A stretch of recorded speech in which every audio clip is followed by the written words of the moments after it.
기도하겠습니다. 하나님 아버지, 오늘도 우리의 발걸음을 인도하여 주시고 또한 은혜의 장중에 품어주심에 감사합니다.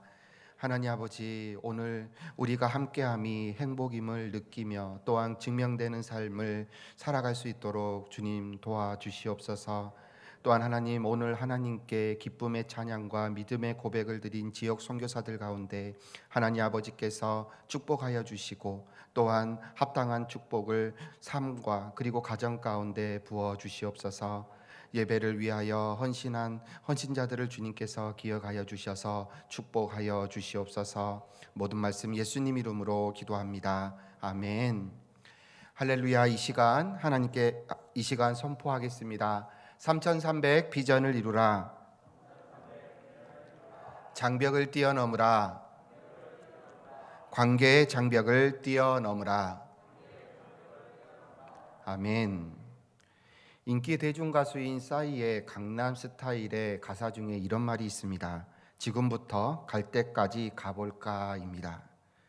갈 때까지 가보고 싶다라는 소망과 또한 가보겠다라는 강한 의지가 느껴지는 가사인 것 같습니다. 그런데 그 의지를 실현한 사람이 있습니다. 바로 솔로몬입니다. 그는 보통 사람들이 해보고 싶고 가보고 싶고 또한 가지고 싶어도 형평상 못하는 것들이 있습니다. 하지만 솔로몬은 자신이 원하는 것 모든 것을 만져보았고 가져보았고 또한 가보았습니다. 소위 갈 때까지 가본 사람, 즉 솔로몬은 쾌락의 끝을 가본 사람이라고 말할 수 있을 것입니다. 전도서 2장 4절을 보면 나의 사업을 크게 하였노라.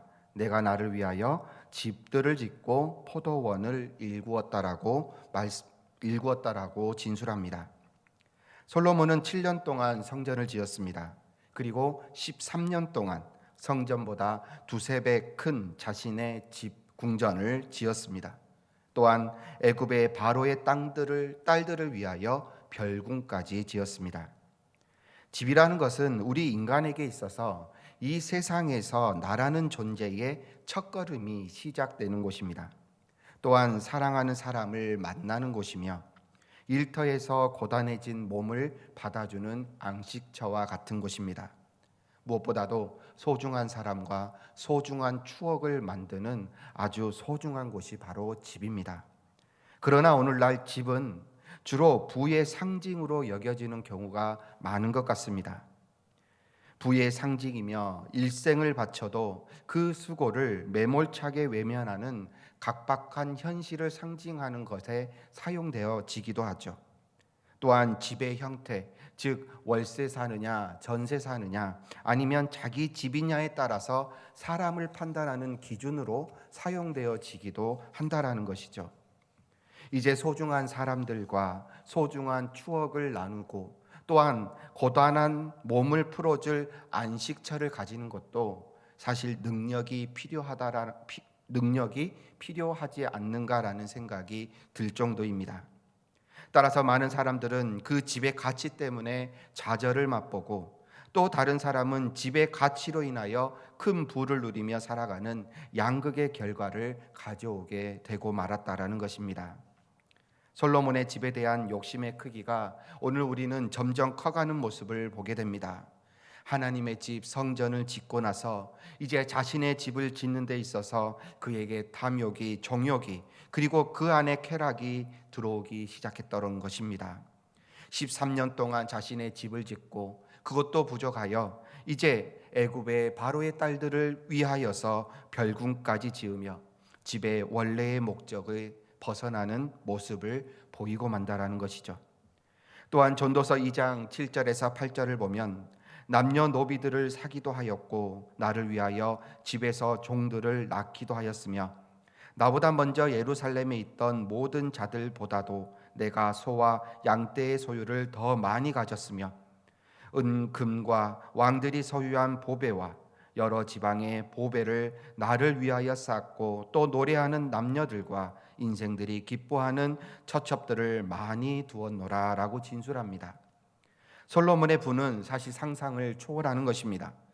그의 보좌는 상아로 만들어 순금으로 덮은 것이었고 그가 마시는 잔은 순금으로 정금으로 만들어진 것입니다.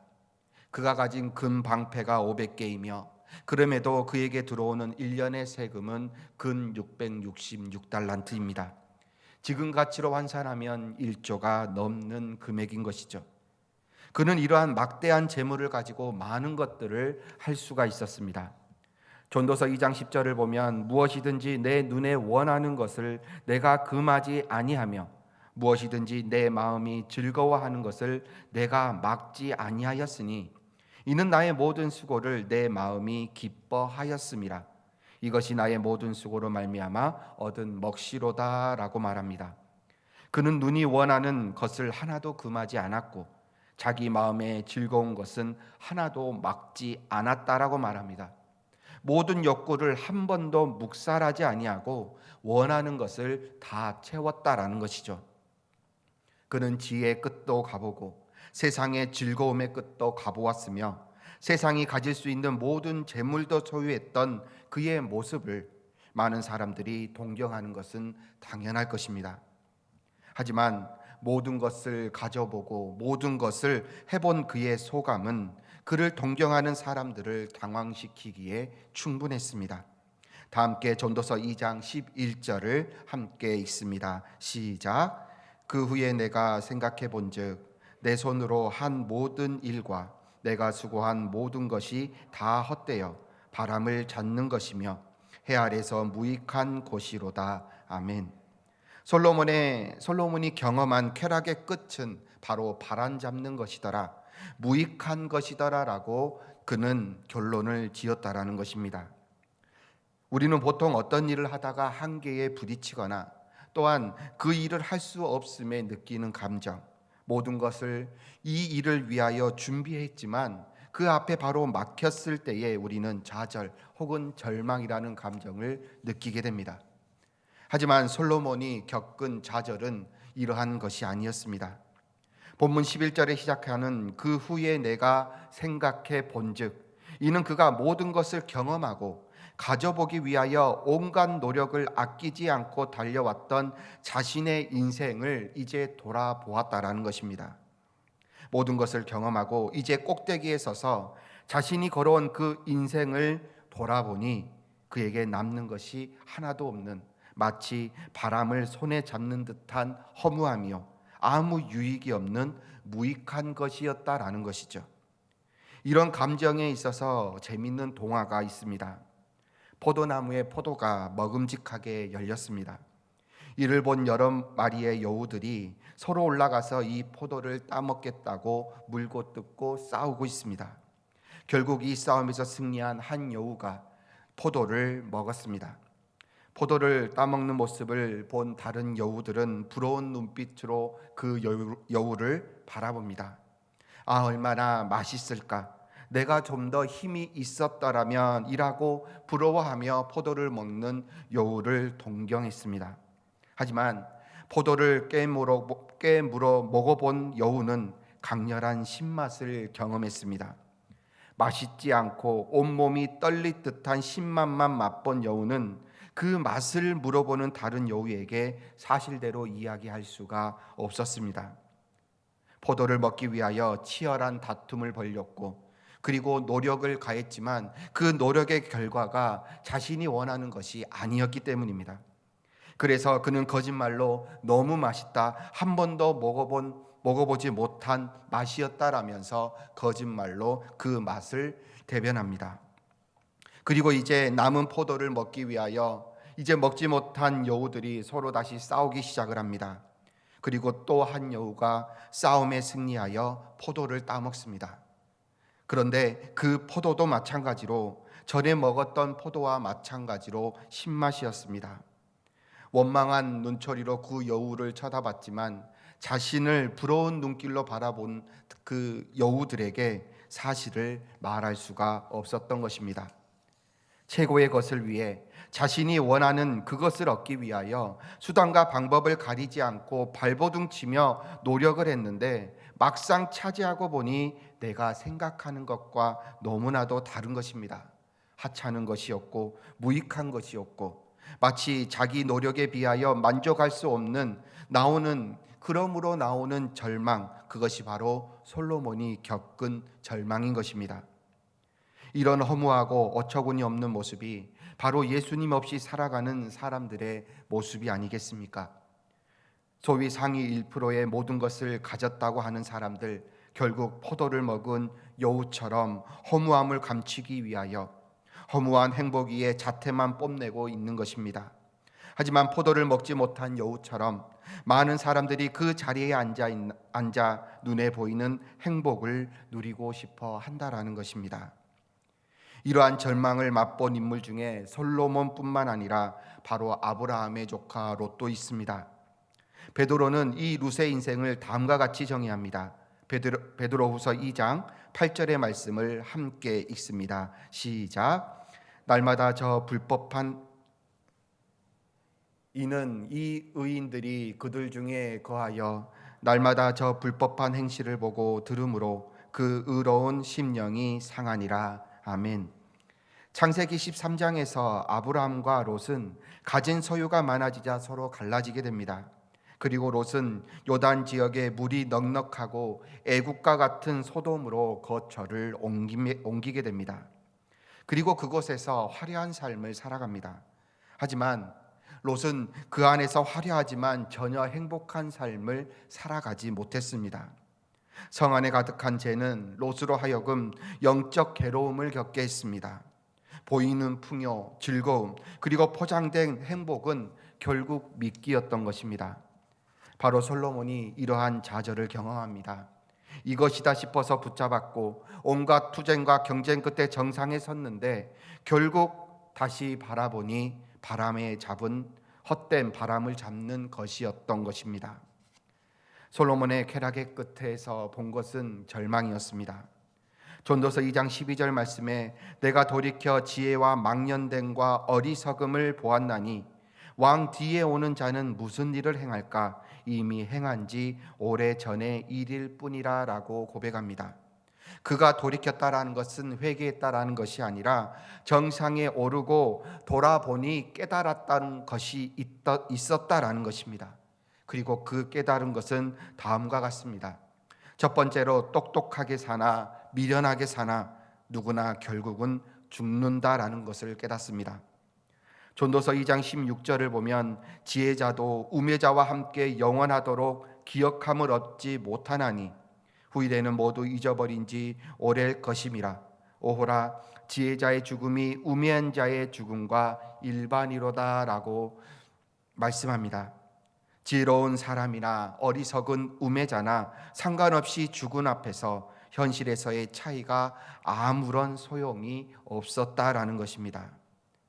우리 인간의 모든 운명은 죽음 이후에 영원토록 기억됨이 없고 후일에는 다 잊어버린 바 될 것입니다. 이집트에 가면 피라미드가 있습니다. 많은 사람들이 이 피라미드의 웅장함을 보기 위하여 몰리게 되죠. 하지만 어느 누구도 이 웅장한 피라미드가 누구의 무덤인지에 대해서 잘 알지 못합니다. 아니, 관심이 없다라고 하는 것이 더 맞을 것입니다. 관심이 있는 것은 이 톤이 넘는 직육명체의 돌 850만 개로 쌓아 올린 웅장한 모습만 그에게 있어서 관심을 가진다라는 것입니다. 그럼에도 불구하고 사람들은 자기의 이름을 남기고 싶어 합니다. SNS의 좋아요 숫자에 민감하며 또한 실망하며 좋아하기도 합니다. 그러나 우리가 한 발자국만 뒤에 서서 바라본다면 그것이 얼마나 허무한 것인지, 그리고 무익한 것인지, 그 무익한 것에 자신의 열정을 다했는지를 알게 된다라는 것이죠. 그렇다면 교회 안은 다르겠습니까? 오늘 우리가 정말 조심해야 하며 위험한 것이 바로 교회에서 자기 이름을 높이고 인기를 얻으려는 것입니다. 교회에서 사람이 기억되면 그곳은 하나님께서 기뻐하시는 교회가 아닙니다. 교회는 사람이 기억돼서는 안 됩니다. 오로지 예수님만이 기억되는 곳이어야 합니다. 종종 교회를 소개할 때에 우리 교회에 유명한 누군가가 출석한다는 것에 큰 자부심을 가지는 분의 이야기를 들어본 적이 있습니다. 이는 우리 아파트에 어떤 정치인이 살고 어떤 연예인이 사는 것과 다를 것이 없습니다. 정작 나랑 아무런 상관이 없는 일이다라는 것이죠. 하나님의 역사가 우리 교회를 통하여 증명된 것을 자랑하고, 우리 교회가 새벽을 깨우는 것을 자랑하며 합심하며 전도에 힘쓰고 기도가 살아있는 것을 자랑하는 오늘 우리 모두가 되어지기를 소망합니다. 우리 교회의 머리 대신 예수 그리스도만이 기억되어지고 예수 그리스도만을 찬양하는 주님께서 기뻐하시는 우리 경신교회가 되어지기를 주님의 이름으로 축복합니다. 다음으로 빈손으로 가는 것이 인생이다라는 것입니다. 전도서 2장 18절의 말씀을 보면 내가 해 아래에서 내가 한 모든 수고를 미워하였노니 이는 내 뒤를 이을 이에게 남겨주게 됨이라 라고 진술합니다. 솔로몬은 아마 아버지 다윗의 삶을 통하여 이러한 지혜를 얻은 듯합니다. 하나님의 성전을 건축할 열망으로 30년간 준비해 왔지만 그 모든 것을 아들에게 물려주고 이제 아들인 그가 성전 건축의 주인공이 되었습니다. 그리고 나아가 이제 자신도 아버지의 운명과 동일한 길을 걸어가게 됨을 알게 됩니다. 자신이 지은 성전과 또한 13년에 걸쳐 지은 궁전과 그리고 모든 수고의 결과를 이제 후세대에 넘길 수밖에 없다라는 것을 스스로 인지하게 된 것입니다. 이 땅에서 이루어진 수고의 결과물 중 죽어서 가져가는 것은 하나도 없습니다. 우리의 인생은 유한합니다. 언젠가는 죽음으로 인하여 이 세상과 작별해야 할 때가 오는데 최고의 정성을 쏟은 수고의 결과물인 건물이나 지혜나 재산이나 그 외의 세상의 모든 것들은 결국 다음 후계자의 손에 넘길 수밖에 없는 것이 바로 현실이다라는 것이죠. 실제로 재미있는 일화가 있습니다. 프랑스의 한 할머니가 동네 변호사에게 살던 집을 팔기로 했답니다. 그런데 이 매매 조건이 조금 특이했습니다. 변호사는 할머니에게 매달 생활비의 일정액을 지불한 대신 그 할머니가 돌아가시면 그 집의 소유권을 넘겨받기로 했습니다. 당시 할머니의 나이는 90세였고 또한 변호사의 나이는 고작 47세였습니다. 계약 조건은 두 사람 모두 만족스러웠습니다. 별 소득이 없었던 할머니는 매달 들어오는 생활비에 만족했고 변호사 역시도 할머니가 나이가 90이기에 몇 년 뒤면 그 집을 무료나 다름없는 싼 가격에 매입할 수 있겠다라고 생각했기 때문입니다. 그런데 여기서 반전이 일어납니다. 변호사가 77세의 나이로 사망할 때까지 할머니는 여전히 살아계셨던 것입니다. 할머니는 그 변호사가 죽은 후 2년 뒤에 세상을 떠났습니다. 결국 그 변호사가 지불한 비용은 그 집의 가치의 2배가 넘었다고 합니다. 이와 같이 언제 죽을지 모르며 한치 앞을 내다볼 수 없는 것이 바로 우리의 인생인 것입니다. 하지만 이를 알고 있음에도 자신이 가지고 있는 것 그리고 누리고 있는 것을 놓을 생각을 하지 않습니다. 마치 영원한 것처럼, 영원히 내가 가질 수 있는 것처럼 말입니다. 그러나 오늘 솔로몬은 분명히 말합니다. 내가 해 아래에서 모든 수고한 것을 미워한다라고 말합니다. 내가 누리지 못하고 가져가지 못하는 것들에 목숨을 걸지 않기를 바랍니다. 그렇다면 우리는 이제 무엇을 바라보며 또한 무엇에 목숨을 걸어가며 살아가야 될까요? 솔로몬은 세상의 즐거움을 탐색했습니다. 하지만 결국에는 실패로 돌아가 절망을 맛보았습니다. 세상의 그 어떤 것도 그를 만족시키지 못했습니다. 쾌락의 끝은 결국 좌절이라는 감정뿐이었다라는 것이죠. 하지만 이러한 상황 가운데 우리는 무엇을 바라보며 살아가야 될지에 대해서 요한복음 4장의 사마리아의 여인과 예수님의 대화를 통하여서 우리는 힌트를 얻을 수 있습니다. 이 여인은 남편이 여러 명 갈아치워지면서 인생의 목마름을 채우기 위해 허덕이던 여인이었습니다. 하지만 그가 우물가에서 예수님을 만나게 되면서 그녀를 괴롭히던 그 목마름은 한순간에 해결이 되어집니다. 이제 그녀의 인생은 기쁨으로 넘칩니다. 그러나 그녀의 인생에서 바뀌어진 것은 하나도 없습니다. 그녀는 여전히 남편이 바뀌지 않았으며 그녀는 여전히 동네에서 손가락질 받는 그러한 상황입니다.